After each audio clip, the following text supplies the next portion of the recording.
In this video, I'm going to show you how to stretch text in Google Docs. In your Google Doc, go to the top menu, click Insert, hover over Drawing, and select Plus New. In the Drawing tool window, click the text box icon. It looks like a square with a T. Draw a box and type in your text. Bold it or change the font size if you want. Once you're happy with the look, click the blue Save and Close button in the corner. Now, here's the magic. Click on the text box so you see the blue handles. To make the text look taller, click and drag the top or bottom blue handle. To make the text look wider, click and drag the side blue handles. The text will now visually stretch and distort.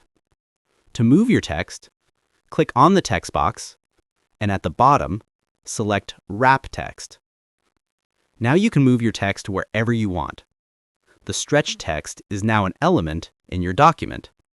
You can move it around just like any other element. If you found this helpful, make sure to like this video and subscribe for more quick and helpful tutorials like this. Feel free to reach out if you encounter any issues during the process.